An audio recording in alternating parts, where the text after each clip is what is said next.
Só um minutinho. Então, vamos lá. Bom dia. Vou começar. A primeira coisa que eu quero falar com vocês é sobre a atividade 9, atividade da sequência 9, que foi postada essa semana, e esclarecer algumas dúvidas, caso elas existam. Então, eu vou apresentá-la aqui, que foi postado lá no site da escola, né?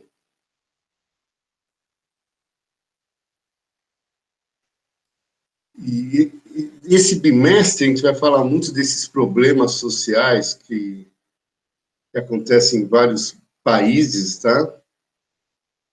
Um pouco mais focado aqui no Brasil.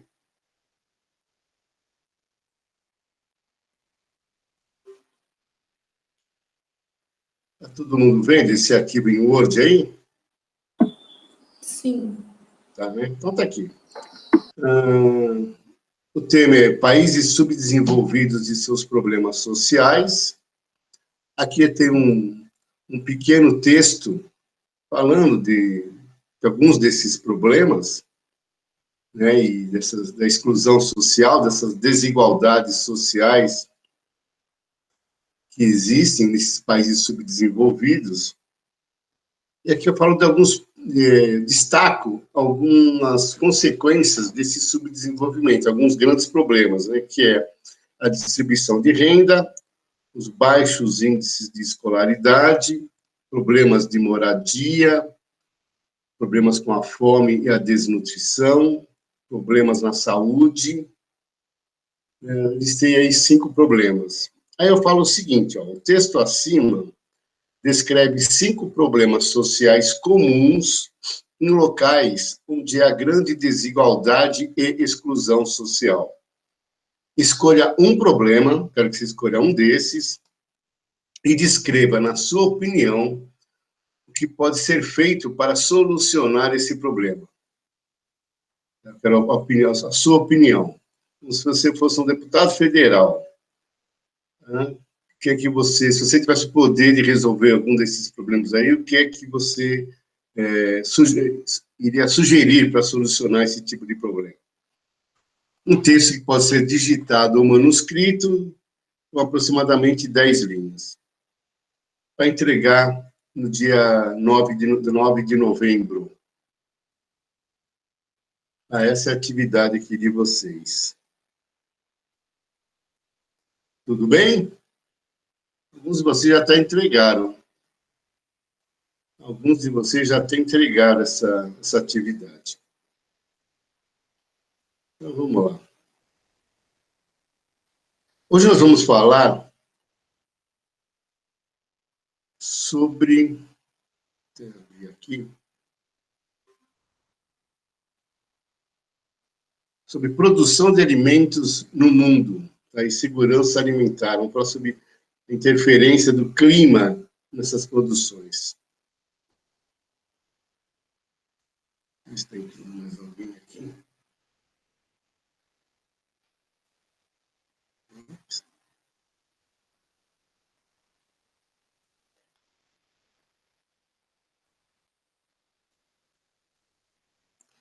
Então, vamos lá.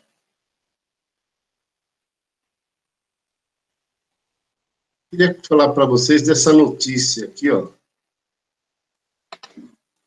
Todo mundo está vendo esse slide? Sim, sim. Então tá. Em abril de 1968, na década de 60, o jornal O Estado de São Paulo publicou uma notícia falando de escassez alimentar no Brasil, ou seja, que ia faltar comida no Brasil. Então ele falava o seguinte: o Brasil terá de multiplicar por 10 a sua atual produção de alimentos ou será forçado a parar o surto de industrialização por falta de divisas para pagar o crescente volume de importação de alimentos, segundo o relatório apresentado pelos delegados brasileiros da Conferência Latino-Americana de Produção Alimentar. Ou seja, existiu na década de 60 um grande problema de...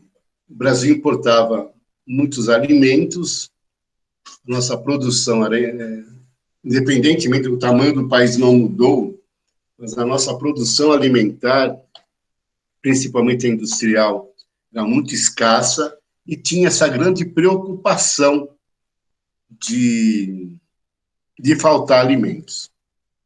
Isso na década de 60. Foi criado depois uma empresa chamada Embrapa, que é a empresa brasileira, né, de produção alimentar. E vamos ver o que aconteceu nesses anos, né, que o Embrapa existe, com a produção brasileira de alimentos.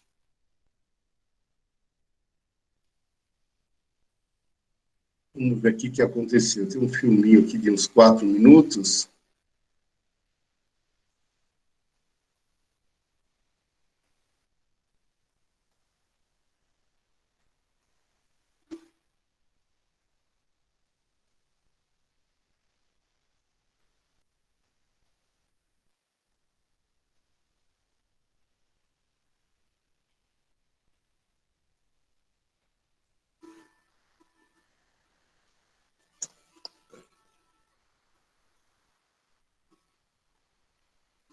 Que não está.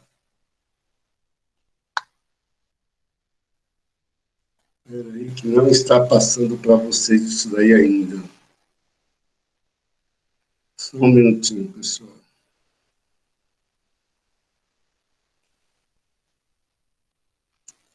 Vamos ver o que está acontecendo aqui. Tem um erro aqui, então.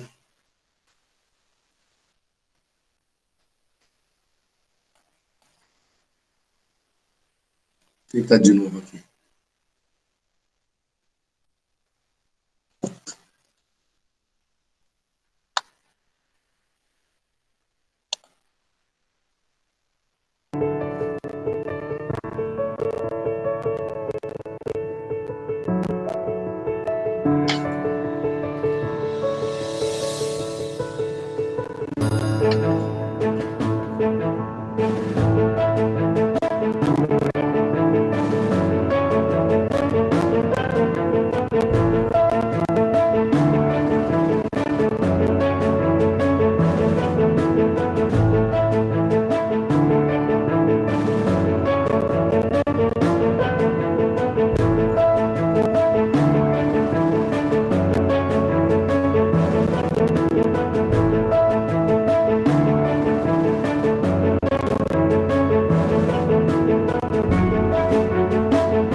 Então, parece que teve uma grande transformação nesses 50 anos, né, desde a criação da Embrapa, na agricultura brasileira, ou seja, o Brasil hoje ele é responsável, né, por alimentar uma boa parte do mundo. A nossa produção de alimentos é muito grande.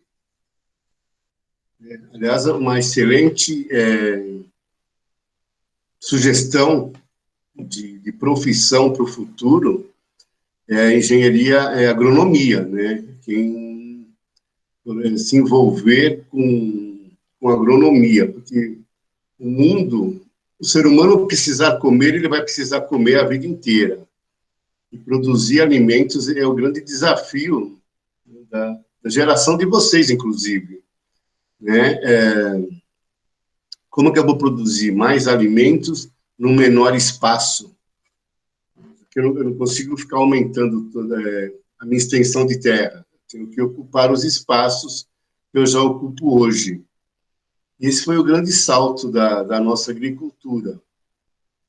Apesar de todos os grandes problemas, né, que a gente tem enfrentado, principalmente no ano passado, esse ano, com essas queimadas, né, está vendo como as políticas, né, de governo podem influir, inclusive, na nossa alimentação, como elas influem no clima, né, com esse monte de queimadas que a gente está vendo por aí, em áreas de Pantanal, na floresta amazônica, etc. E tal. E eu queria saber de vocês, o que é que vocês acham que pode ser, qual é o grande problema que pode enfrentar, né, essa nossa agricultura nos próximos anos, gente?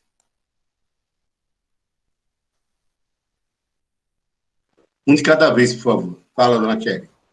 Eu acho que o clima, porque assim, ultimamente não tem chovido tanto aqui no Brasil, né, como chovia antes. E por causa do aquecimento global, as plantas elas podem começar a morrer, né? Pode ter bastante tempo de seca, aí pode complicar um pouco a plantação quando eles forem plantar, daí ia ficar no tempo de seca, né? Não ia cultivar tanto que nem o normal, a quantidade normal. Porque vocês viram até naquele filminho que eu passei agora há pouco, hoje o mundo tem 7 bilhões de pessoas, né? Em 2050, a expectativa é do mundo ter 9 bilhões de pessoas. Se alimentar 9 bilhões de pessoas, em cima disso que ele falou, esse é o nosso grande problema, né? O clima, a interferência climática é o nosso grande problema. Eu vou passar um filminho para vocês, uns 10 minutinhos, onde se fala sobre o clima e a segurança alimentar, que isso pode influir na produção de alimentos. Mais uns 10, 12 minutinhos. A gente volta a discutir sobre eles depois.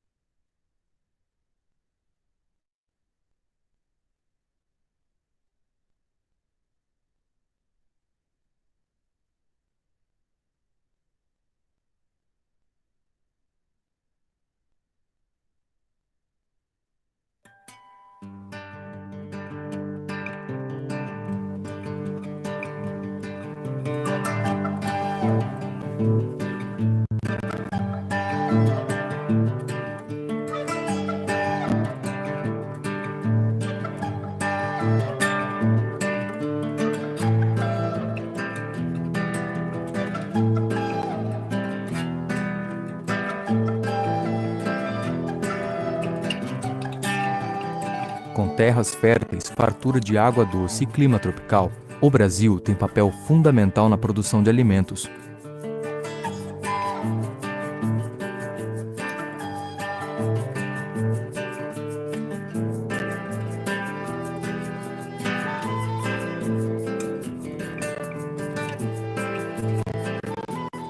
Se o aumento da população e a demanda de alimentos continuar no ritmo atual, até 2050 será preciso dobrar a quantidade de alimentos cultivados na Terra para alimentar cerca de 9 bilhões de pessoas.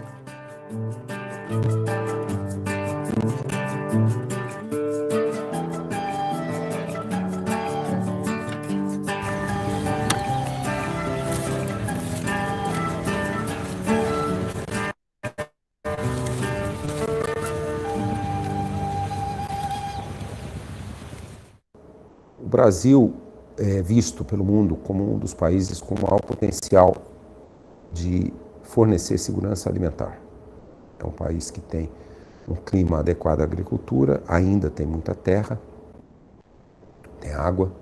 O Brasil hoje já é o segundo maior produtor de alimentos do mundo. Supõe-se que nos próximos entre 10 e 20 anos se tornará o primeiro. Já é o principal exportador de muitos produtos agrícolas. E muito se espera do Brasil nesse quesito.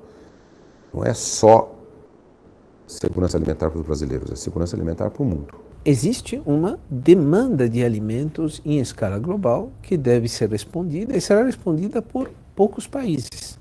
São poucos países que têm a extensão geográfica para poder responder a essa demanda de alimentos mundial. Essa população já existe e está evoluindo. Portanto, não é uma opção que se tem de alimentar ou não alimentar. A questão é o modelo que vai ser utilizado para alimentar. A agricultura no Brasil é uma agricultura, especialmente a agricultura de commodities, é uma agricultura feita em padrões bastante altos, né? Não é a agricultura que alimenta o Brasil, né? A agricultura que alimenta o Brasil é uma agricultura no geral, não é agricultura de commodities, né? 70% do que nós comemos hoje vem da agricultura familiar. É um setor que nós não podemos menosprezar absolutamente para a segurança alimentar do brasileiro. Enquanto que a agricultura mais industrial exporta bastante coisa, exporta soja, exporta carne, exporta milho, mas o que nós comemos, que é o arroz, é o feijão, muitos desses produtos vêm da agricultura familiar. Os recursos naturais do país, porém, já dão sinais de que há limites para a exploração. E o setor agropecuário tem causado grandes impactos ambientais nos ecossistemas, além de gerarem emissões de gases de efeito estufa. Ao mesmo tempo, a agricultura é um dos setores mais prejudicados pelos efeitos das mudanças climáticas. Porque o clima está mudando e vai mudar mais ainda, e os extremos climáticos, por exemplo, chuvas excessivas, períodos de chuvas, inundações e períodos de estiagens e secas profundas, eles vão se tornar mais frequentes. Eles já estão se tornando mais frequentes em muitas partes do mundo. No nosso caso aqui, esse ano nós estamos produzindo menos da metade da mesma época do ano passado. Quer dizer, um ano atrás a gente estava produzindo o dobro do que está produzindo hoje em virtude da seca, porque nós trabalhamos com horticultura aqui que é muito dependente da irrigação, né? Muito dependente da água. Então, a horticultura, de uma forma geral, sofreu bastante com essa seca aí. E todos os modelos apontam para crescimento de temperatura, redução de produtividade, redução de produção, todos apontam para isso. Só que nós já ultrapassamos um pouco essa fase está subindo, vão perder produção 20%, 50%, 80% em alguns casos. Nós já estamos na fase de adaptação. O que fazer para evitar que isso aconteça? Se o Brasil é capaz de antecipar essas tendências e se utilizar da sua capacidade de inovação, como, por exemplo, no caso da energia, no caso da agricultura, energia, utilizando fontes renováveis, aumentando a eficiência energética, e no caso da agricultura, desenvolvendo pesquisa para espécies mais resilientes ao aumento da temperatura.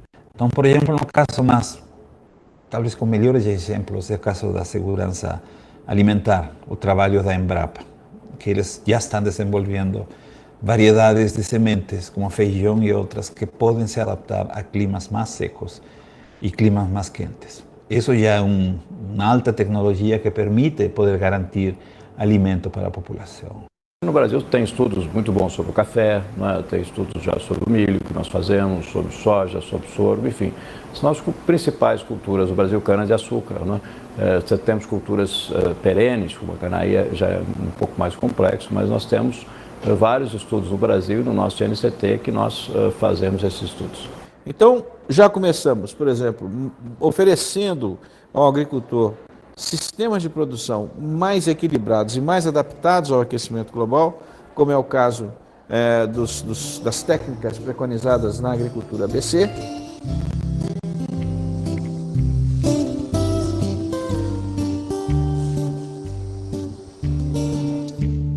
O Plano ABC visa isso, né? Nós sabemos que nas práticas agrícolas nós podemos ter emissões de CO2 de diversas fontes, né?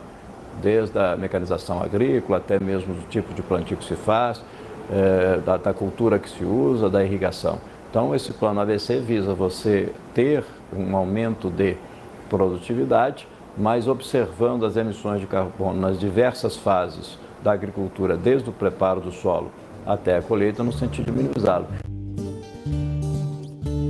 Para saciar a demanda da população crescente do mundo sem avançar suas fronteiras agrícolas, o desafio do país é encontrar um modelo de produção de alimentos mais intensivo, capaz de racionalizar o uso dos recursos naturais, frear o desmatamento e minimizar os efeitos das mudanças climáticas. O desafio é como não desapontar o mundo, como ser um provedor de segurança alimentar para o mundo, sem fragilizar ainda mais os nossos ecossistemas, o nosso solo, mantendo a fertilidade do solo, mantendo os recursos hídricos, mantendo a qualidade da água, mantendo a qualidade do ar, não aumentando as emissões. A emissão de metano pelos ruminantes, principalmente pecuária, é o grande item da emissão brasileira do setor agrícola. Emissões diretas da agricultura, emissões porteira adentro.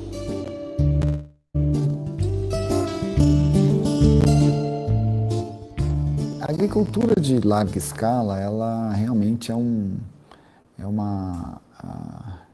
setor importante economicamente para o país, né? A questão é que ela é essencialmente dependente de questões ambientais. Nós no Brasil temos um patrimônio. Esse patrimônio são as florestas nativas. É preciso proteger essas florestas nativas porque elas são determinantes do futuro.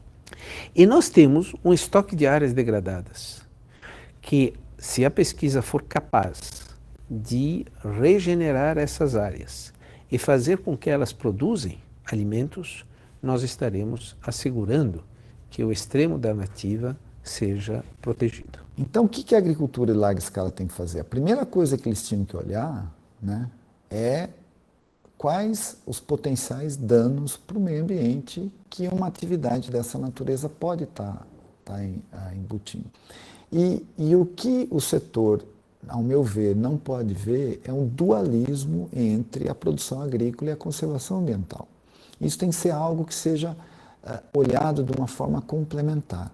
O equilíbrio dessas duas equações aparentemente conflitantes se dá com ciência e tecnologia, se dá com uma agricultura muito mais produtiva. O Brasil já tem muitas áreas abertas. Então, se a agricultura do Brasil, se ela se intensificar sustentavelmente, sem aumentar emissões, sem degradar o solo, mantendo a fertilidade do solo, mantendo os recursos hídricos, mantendo a qualidade da água, o que é perfeitamente execuível com o conhecimento científico e com as tecnologias agrícolas atuais. Não estou nem falando do que ainda vai ser descoberto. Então, essa equação é possível se fechar com conhecimento científico e tecnológico, com uma massiva educação do agricultor, do fazendeiro brasileiro, em todas as escalas, da agricultura familiar ao agronegócio. Eu acho que a gente está num caminho bom, precisa melhorar, mas nós saímos de quase 300 anos de uma agricultura muito ruim. Nos últimos 40 anos nós demos uma virada muito forte. É a hora do freio de arrumação. Essa é a hora do freio de arrumação. E aí começar a buscar o equilíbrio entre produção e sustentabilidade. Com a proposta de contribuir com a segurança alimentar do país, o INCT para Mudanças Climáticas pesquisa como será o comportamento das principais culturas agrícolas, como o feijão, a soja e o milho, diante dos cenários futuros do clima. Esses estudos orientam políticas públicas agrícolas mais adequadas às novas realidades, como, por exemplo, os experimentos que simulam o desenvolvimento da cultura do café em condições atmosféricas mais extremas. Nosso experimento chama ClimaPest Phase, né? Então ele é um experimento que simula o aumento da concentração de CO2 atmosférico.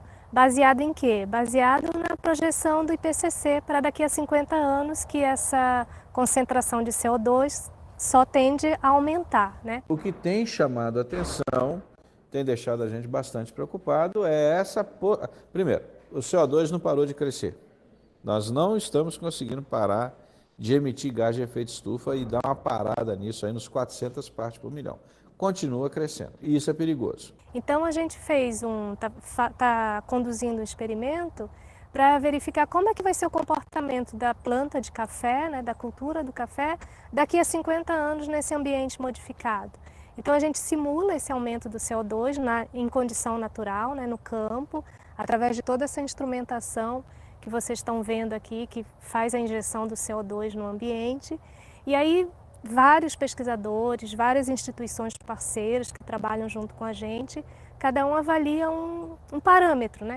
Vai ter mais praga, vai ter mais doença, ou a gente não vai ter alteração nenhuma. A planta vai crescer mais, vai produzir mais nesse ambiente, mas até quanto que ela vai produzir? Então, a gente está fazendo um apanhado de várias informações para poder chegar a uma conclusão de como o café, daqui a 50 anos, nesse ambiente modificado, vai se comportar. No Brasil, há um significativo crescimento de produções orgânicas e agroflorestais, que possibilitam a produção de alimentos com mais equilíbrio ambiental, contribuindo para um melhor uso do solo.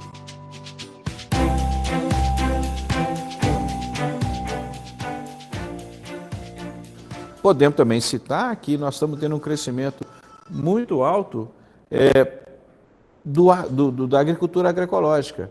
Esse é um crescimento bem interessante, é um mercado, um nicho de mercado que era meio que esquecido no Brasil, a agricultura orgânica, a agricultura agroecológica. Hoje ele está crescendo mais ou menos a 500 milhões de reais por ano. Então, é pequeno perto dos bilhões que o agronegócio hoje movimenta, tanto do pequeno agricultor como do grande agricultor. Mas é uma coisa que está crescendo e crescendo muito rápido.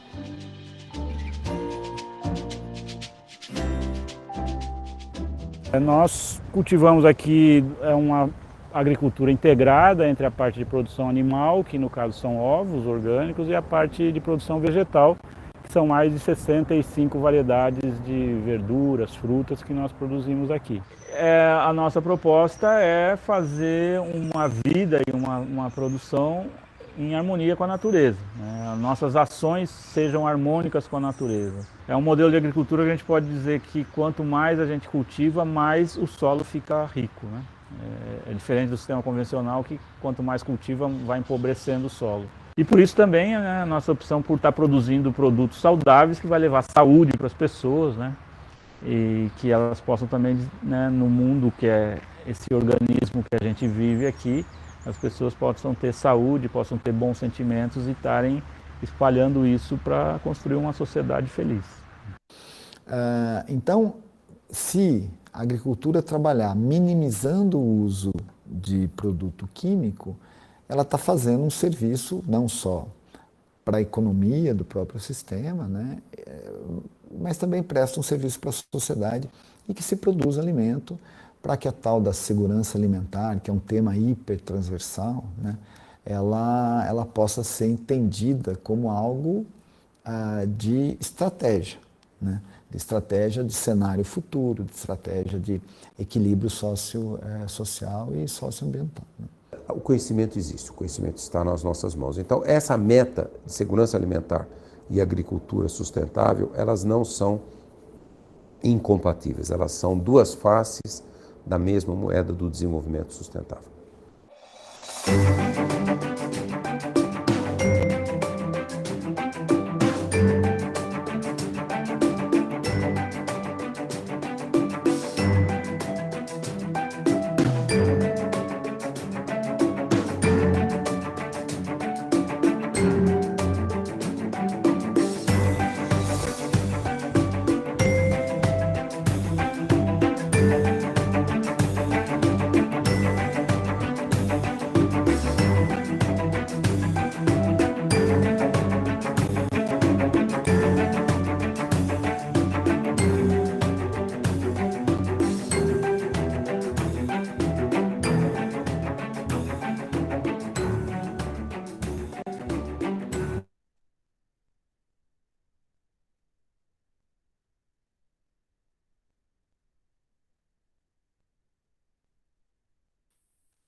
E aí, pessoal, o que vocês acharam desse videozinho aí? Alguma novidade, não? Ou várias novidades? Sim. Tá muito bom. Vocês viram quantas cabeças de gado, quantos bois tem no Brasil? Vocês prestaram atenção nisso? Ó? Nós somos 200, o Brasil tem 250 milhões de habitantes, né? O Brasil tem uma produção tem 200 milhões de cabeças de gado no país. Ou seja, tem quase uma vaca para cada pessoa no país, né? Sim. E por que tanta, né? Para que tanta, né? Para que tanta carne? Né? Porque o mundo tem 7 bilhões de pessoas, né? Países como a China, né, que é a Europa e a China que consomem uma grande parte da nossa produção aqui de carne. Que nem o Brasil produz muita soja, né? A gente vê aí nossos campos de soja são imensos. Só que você sabia que 79% da soja que é produzida no Brasil, ela é esmagada para virar ração de animal? Não, essa eu não sabia, não. Então, imagina, ó, quase 80%, ó, a soja ela funciona assim: 80% é para ração animal, 18% é para produção de óleo, né, de óleo de soja. Ou seja, nossos campos de soja são imensos, então eu tenho que fazer muita soja. Por que se produz soja, né? A soja tem uma vantagem, ela é rica em proteína. Então, para o animal, ela é rica em proteína para o animal. Então, eu engordo esse gado, eu misturo a soja na alimentação dele, eu tenho como produzir mais carne, né? Eu engordo esse gado mais rápido. Mas a gente viu que o clima está extremamente relacionado com a nossa produção. Né? Como o Kelly falou, né? No começo. Grandes alterações climáticas podem influir na produção de muitos alimentos no futuro. Isso, e se influir aqui no Brasil, como já está influindo, né, está influenciando, com certeza isso vai interferir no resto do mundo. Vocês podem reparar no seguinte também, né, que eu tenho certeza que os pais de vocês têm reclamado que as coisas estão muito caras no mercado, né? Sim, principalmente o arroz. Isso, tudo, se vocês forem reparar, tudo subiu de preço, né? Subiu de preço o quê? A alimentação, coisas da alimentação subiram de preço. Por quê? Porque se eu vou tendo problemas climáticos, e se eu, ser humano, né, o homem, vou interferindo na natureza, causando esses problemas climáticos, né, como as queimadas que estão ocorrendo, principalmente no Pantanal e lá na floresta amazônica, que influem diretamente nas chuvas, né, que viriam aqui para a região sudeste, que é onde tem, junto com o centro-oeste, é onde se produz muitos alimentos. Se eu não tenho chuva, né, a minha produção vai cair e, consequentemente, os alimentos vão ficar muito mais caros. Então, uma coisa está sempre ligada à outra. Então, esse é o grande problema que a sociedade, no futuro, vai ter que enfrentar. Né? Ou seja, eu estou melhorando a agricultura, estou conseguindo fazer com que a minha produção melhore, né? Ou seja, eu tenho técnicas para melhorar a minha produção, só que eu dependo do clima. Eu dependo extremamente do clima. O produtor rural, ele sempre está olhando para o céu, para saber como é que se vai ter chuva ou não, né? Verdade. E também, assim, por causa das queimadas também das árvores, né, por causa do aquecimento global, se não chover bastante nas plantações, os alimentos também podem não chegar ao ponto do nível de produção nele, né? Tipo assim, o tomate, por exemplo. Quando tem que chover bastante, lógico, toda a planta, né? Mas aí ele pode ficar um pouco duro, ele pode estragar mais rápido por causa disso, né? Exatamente isso, ou seja, a planta não se desenvolve, né? Quer dizer, a planta não se desenvolve, ela fica pequenininha. E a planta pequena eu não consigo, né, produzir, eu não consigo fazê-la, né, com que a indústria pegue esse tomate para fazer uma manufatura, para fazer um molho de tomate, por exemplo, para fazer um molho de tomate enlatado. Então, uma coisa está ligada à outra. Então, isso que eu queria... Um programa interessante para se ver é o Globo Rural, né, que passa domingo de manhãzinho. Quem acordar cedo, eu sempre vejo, porque eu gosto desse tipo de programas, que eles sempre falam da produção. E o grande problema, que é um grande problema que a gente às vezes não nota, e é um grande problema aqui no Brasil. Para eu produzir, eu preciso de um inseto chamado abelha. Sem abelha, muitas frutas eu não consigo produzir sem a polinização. Em áreas onde eu tenho muita aplicação de veneno, eu tenho uma mortandade de abelhas muito grande. E com isso eu não consigo produzir mel, não consigo produzir uma série de alimentos. Esse é um grande problema também. A mortandade, que a gente às vezes acha que isso não é nada. A mortandade de abelhas faz com que isso influa na produção alimentar. Eu vou trazer nas próximas aulas, tentar pegar um vídeo de um Globo Rural que eu vi, de uma reportagem deles, que eles falam exatamente sobre isso. O que ocasiona, né, a mortandade de abelhas na produção rural. É bem interessante isso daí. E esse pepino, infelizmente, está na mão da geração de vocês. Né, vocês que vão ter que desatar esses nós desse pepino, que é a produção agrícola nos próximos 40, 50 anos. É a geração de vocês que vai ter que desenvolver técnicas, né, para aumentar a quantidade de alimentos no mundo sem influir no meio ambiente. E se não tiver meio ambiente, não for sustentável, eu também não consigo produzir nada.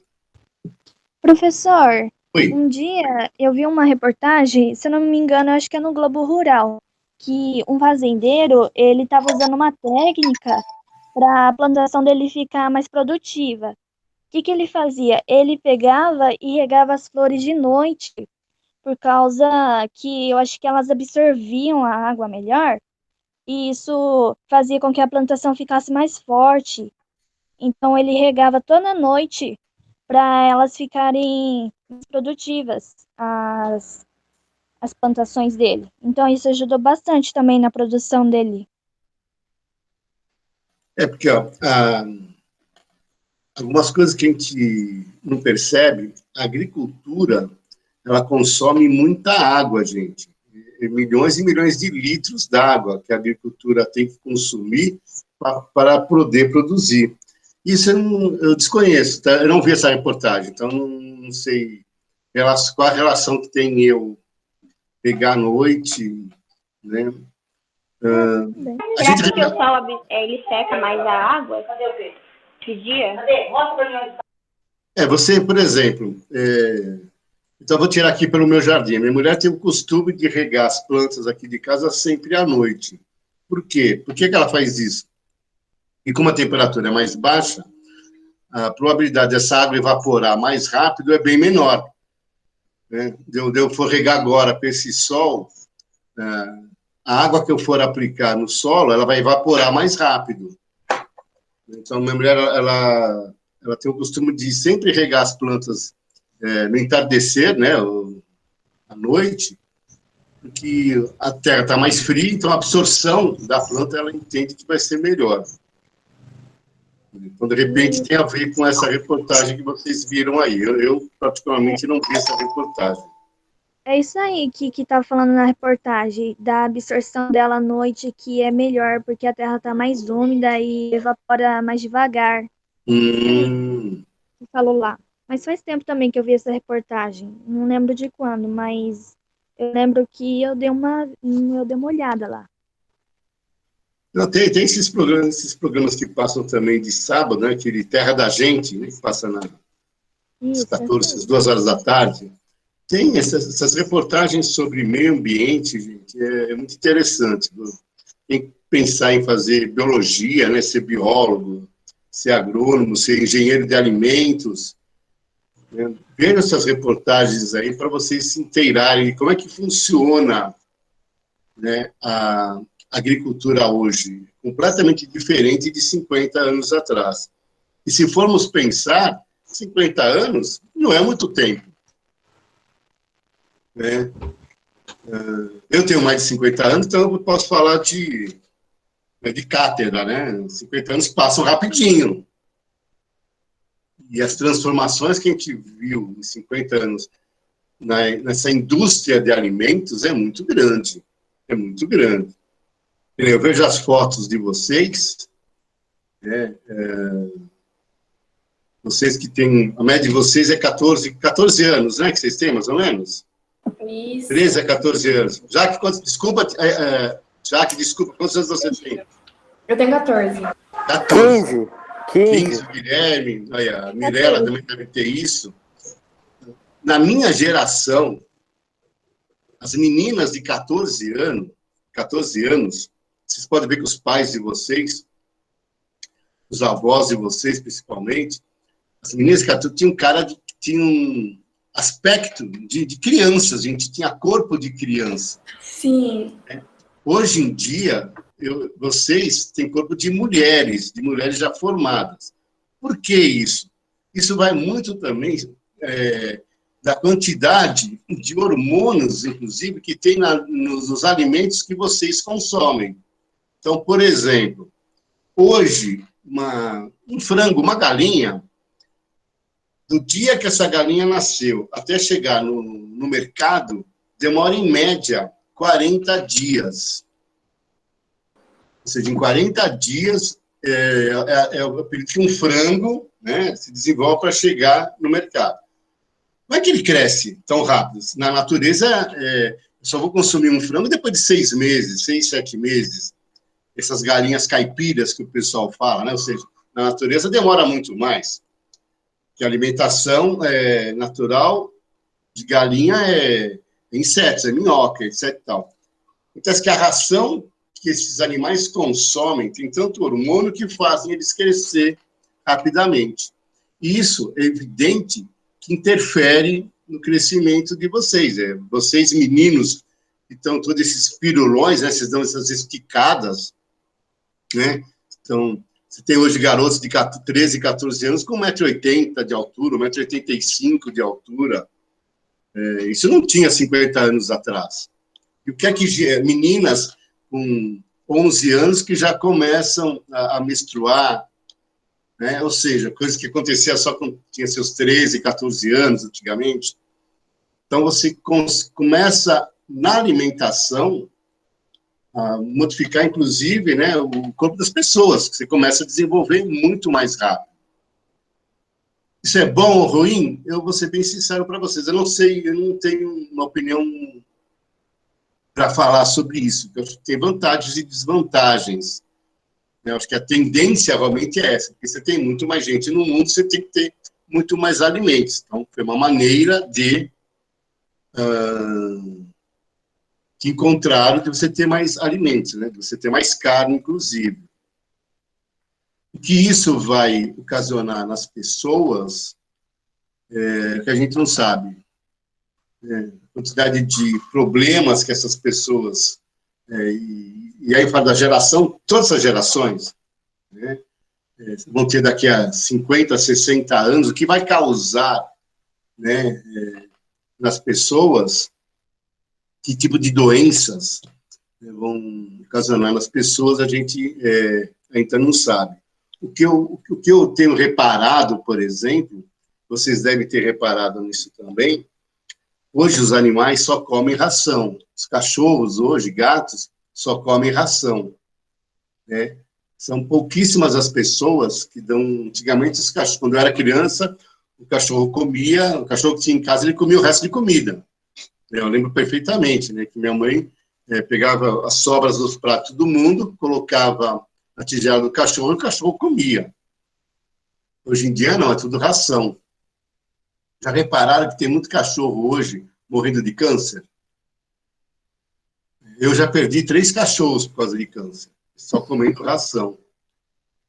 Né? Então, o que é que tem na ração? Né? É um amontoado de produtos químicos, na realidade.